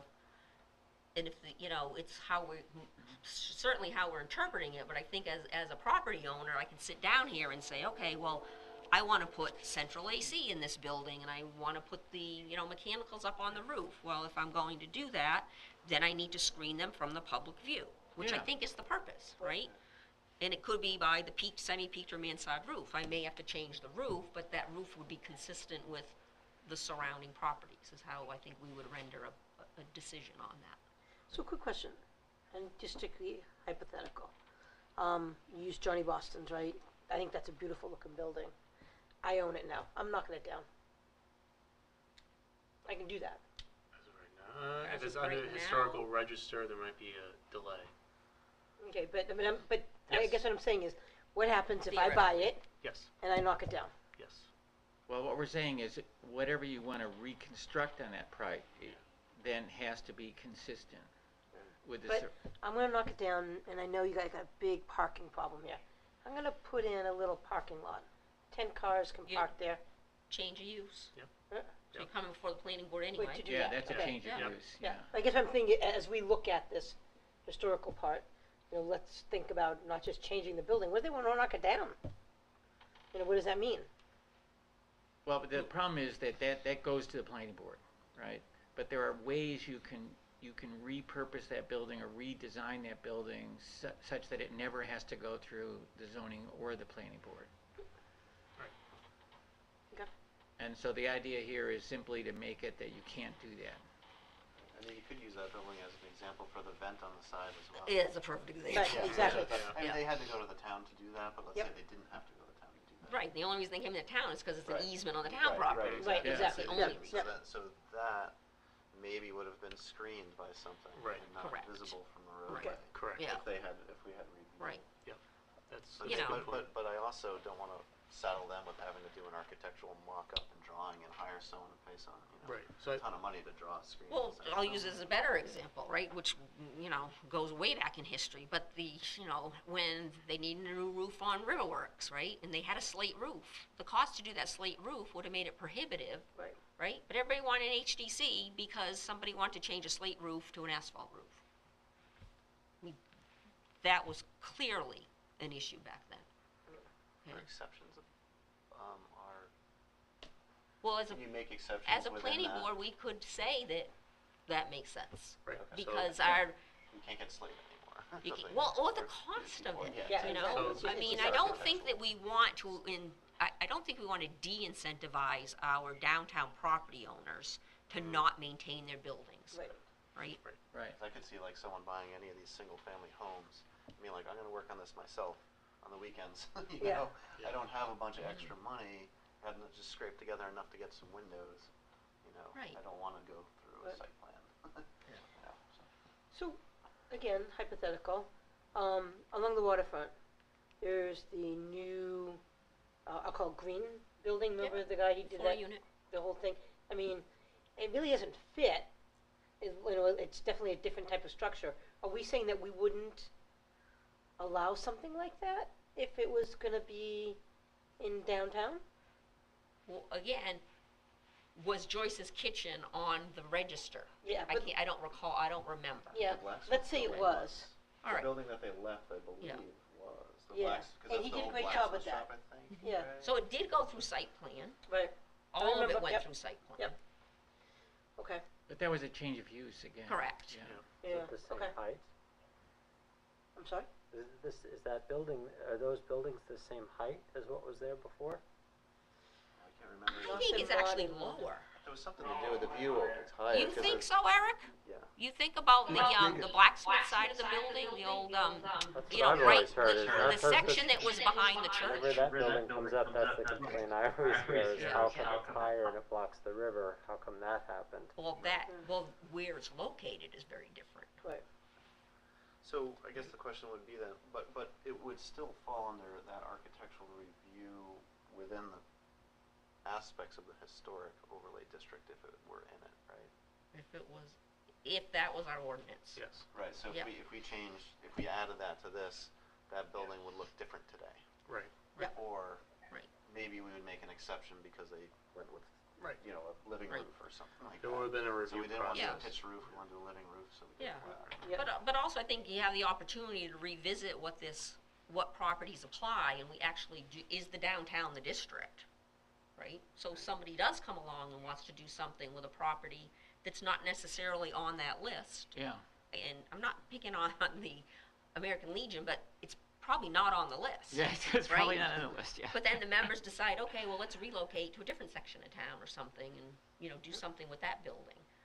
I think you kind of want them on the list, right? So that the next building that goes in there is more appropriate. Correct. If that's the goal, intent is to, okay, let's historically preserve and enhance our downtown area. Existing structures. What is that area that we're really Right. looking for? And then also there may be other buildings on the side streets, as I'm assuming, that might also fall under Yeah. this district. And when you think about these other communities that have been, growing in their downtown areas, does it apply to these kind of side streets going up? Well, some communities, I think Dover specifically, they used form-based code. Mhm. At least they experimented a little bit. I'm not sure if it went anywhere, but I know that 7 years ago they were talking about Yeah, form-based they code. did or- that. They did, yeah. So Bart, do you want to gather some information for us for the next meeting? See, it's not obviously we need to continue this discussion, but do you want to see if we can highlight exactly what lots and parcels downtown are actually part of this? Yeah, so do you want me just to do two things? One, do that what you just said, and two, kind of look at the language and, see where it makes sense to add some amendments? Yeah, absolutely. Okay. Yes. And just comment, as part of that, let's maybe revisit the historic overlay, the downtown overlay district Yes. that we still have. The downtown. We have another overlay district. We have the historic overlay district, which are set properties, and then we have the downtown overlay district. Oh, okay, I Okay? didn't know that. So if we Yeah. look at both of those under the zoning, right, Mhm. how do they mesh together? Yeah. And maybe that really is one district.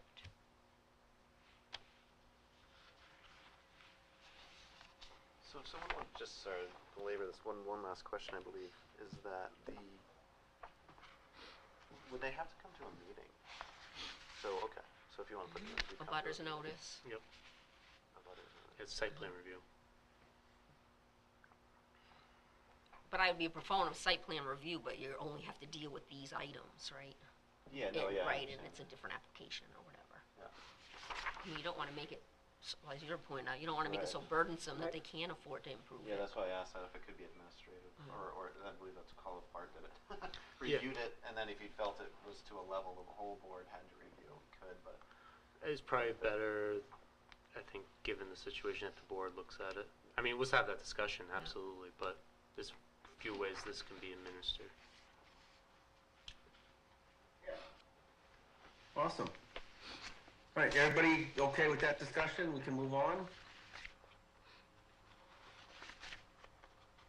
All right, move on to new old business. One thing I know is a couple of things. Patrick, you provided a couple of letters for the to get in the record, one from Revision Energy and another from Amicus. You want to Sure. talk about those, So please?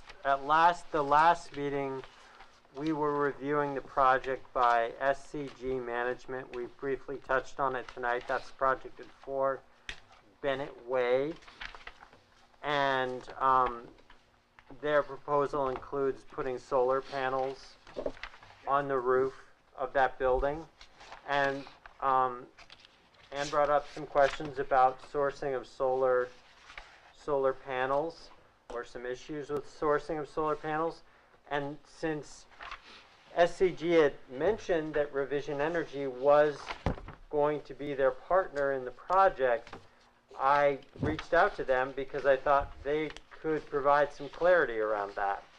I think it's worth mentioning that Revision Energy is also partnered with numerous groups in town. So I believe they've partnered with the town on one project that hasn't been built yet, but they are the partner.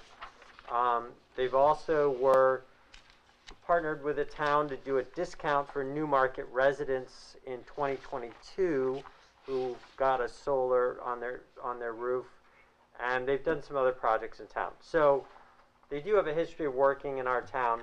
They thoughtfully put together a letter. I'm not going to read it. We've got copies of it, but basically it provides details about their own sourcing and how they're aware of the issues with sourcing solar panels, but that they have done research, but they also bring to light that there is, in fact, U.S. government is taking action to prevent these kinds of panels from coming into the country. Does it mean that there are no bad actors in the solar industry? No, but at least I think it's good to know that the people that the town is working with or has worked with are not on that list of bad actors, and in fact are doing the right thing and are really making an effort to provide people in the town solar power, and they can feel good about it ethically. First of all, thank you for doing the due diligence. That's awesome.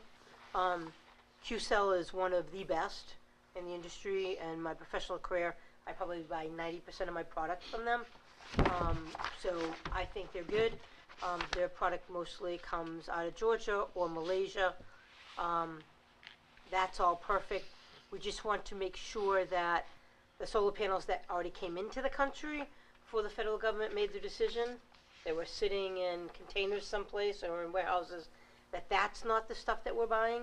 So the only thing I would ask is that we ask them to give us, it's called a traceability report, where they can actually have to show the federal government stamp right on it, this didn't come from a bad place. This is all good stuff, no problem, and I think that would be great. QCells gives traceability reports, and I think that's something we should ask for. Again, I thank you for doing your due diligence and double checking it. That would be my only recommendation to do that, and that way there we're guaranteed that none of these panels came in the country before the federal government made its decision, and more importantly, QCell does it from Vietnam and Cambodia as well. There have been reports of raw materials going from China to certain countries to help facilitate the making of the panels, and we just want to make sure that we do the right thing. So if we could, again, just ask the supplier to offer us what's called a traceability report. I think that's awesome. And again, thank you for doing this. Yeah, I mean, I appreciate what you're saying there. I don't know about that. I don't know that we have any regulation in place that we could ask that. I think it's pretty standard in the industry that the Can I interrupt you for a minute, though? yeah. It's fabulous that you brought this up at the last meeting, because I think it's something to pay attention to. And I thank Patrick for going out of his way to get this information for us. But we need to be careful, because these are not our panels. we have no ability to mandate any construction in town, what they use, who they buy from, whatnot. So we just need to be careful, you know, in the process of this, if somebody wants to ask the owners if they're willing to give us that document, that's fine, but we have no legal authority to ask for that. So it's a worthwhile endeavor, but we just need to be careful that unless they're doing a town project, obviously doing something for the town, then we have every right to ask them for that, or the town does, but. Yeah, that was my point, Eric. This would have been for town purchases. Yeah, okay, that's, Absolutely perfect then. Yep, town purchases. Absolutely, yeah, So yep. that's a recommendation from the planning board to the town council. Yeah. Yeah. I mean, I'll just play devil's advocate here. Every energy source that we're currently buying has a host of ethical concerns around it, and we're making no efforts to do anything to say we're only buying those energies that we use here in the town with the town government under any kind of ethical, you know, microscope. So I would, you know, I would just caution us for saying we're going to hold one industry to a different level of accountability than we're holding all the other energy sources we're currently buying to its, you know, nothing, right? So that's a slippery slope. I don't want to advocate for that either. I mean, I just wanted to do this in this specific instance, again, because this is someone who provided a discount to town residents who signed up as part of an initiative that was supported by the Energy and Environment Committee last year before I joined to get people to sign up for solar. And so they had a connection to the town, and I wanted to make sure that they had an opportunity since it was brought up and they were the people on the project. But yeah, I'm not advocating for how we should be, you know, resourcing these things at all. I don't think we're set up to do that. I agree. That's a good point, Patrick. I couldn't agree more. But I think it's Good to know. I mean, it's good information, and if the people we're working with are willing to use I don't want to the companies that are certified by the federal government, whatever. That's all the better. But most of it's out of our control. So we also have a letter there, Patrick, from Amicus, which pretty much says they work with stakeholders who meet their standards, pretty much. So, I mean, And keep the in mind, regulations or the United Nations published human rights requirements, correct? Correct, and they're the group that Revision is part of. It's like a professional organization, a group of stakeholders. okay, I did not know that. Okay. Thank you. Yep. All right. I think Jane had one more thing to say, Eric. Oh, go ahead, Jane. Go ahead. I'm sorry. Yeah, no, I mean, again, it's just a professional recommendation. I also think that we as a town do have requirements that we ask from our suppliers, right? We Buy America, right? That's a federal program that every municipality follows to be able to do that. So I do think in some cases we are facilitating that under the TAA rulings. But again, Scott, you can take it for what it's worth. I have no major feelings one way or another, so. Well, certainly, we would want to, you know, source things as ethically as we possibly Exactly. Absolutely. Moving on. Any committee reports? can. I have a report from the town council. We approved the police collective bargaining agreement. That will then be a warrant in the next election. Al Zink, we reappointed to the zoning board, who I think has been on there a long time, right? As you know, we do testing for COVID in our sewage system. That was done by a private contractor hired by the state. And the private contractor immediately told us what the answer, what they got, which was published in the Friday weekly thing. The state has taken over that thing, and now the state is keeping the data for themselves. I don't know. Yeah. Oh, that's good. So anyway, we don't we get have COVID in our treatment plant. Is that Yeah. what you're saying? In the we don't get actual that anymore. sewage? And along that lines, though, there was some concern that we have to accept septic from private contractors as part of the deal we got when we built the new facility, right? And so there's some concern that, well, if we see COVID, where's it coming from? And the state thought that our septic is so low compared to the bulk that it isn't an issue.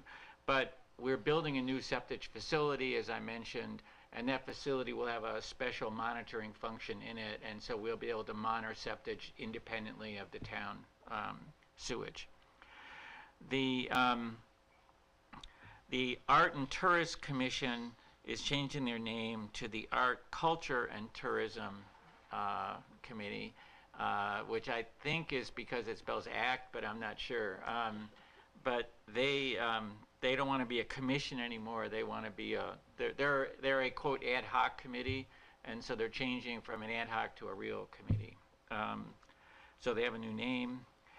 And then last time I mentioned that there's a $100,000 warrant article for Moody Point, and so there was some questions about what it was for. So it's a study of the stormwater management in Moody Point with respect to the Clean Water Acts. And there's any runoff contains nitrogen, and we have a nitrogen limit that goes into the river, and we get monitored and fined, or it costs us money to pump nitrogen into the river above a certain level. And so the study is to see. Can I just correct you, Scott? It's actually for design and engineering, not the study. It's for actual design and engineering of mitigation, stormwater mitigation. Part of it. There's no construction, right? Right. It's just all engineering, so it'd be pre-construction, so that then the town could move forward with applying for infrastructure grants from state and federal funds. So there was some questions that I didn't know the answer last time, so that was the answer. So that's it. Thank you, Scott. Does anybody else Have anything? Yeah, for Conservation Commission use this coming Thursday, back in December. The only thing I could say is the Conservation Commission continues to do quite a bit of work around town. A lot of really good work. We're monitoring properties at the moment, working through those. They're applying for grants and upgrading facilities at various places around town. So that's a shout out to them again as usual. They're very active. Good work. Absolutely. Energy Environment will meet tomorrow. It didn't meet in December, so I don't really have anything to report. Thank you. Mark? I got nothing this meeting. All right. All right, I guess it's time for Jane to make a motion. Make a motion to adjourn? Is there a second? Second. Okay, any discussion? Hearing none, I will do a roll call. Patrick, if you want to adjourn, say aye. If you oppose adjourning, say nay. Patrick? Aye. Jeff? Aye. Jane? Aye. Val? Aye. Mikhail? Aye. Scott? Aye. And Eric? Aye. Excellent. Motion passes 7-0. Thank you all very much. That was a great meeting. Thanks, Yeah. Eric. Thank you. Thanks, Eric. Have a good night.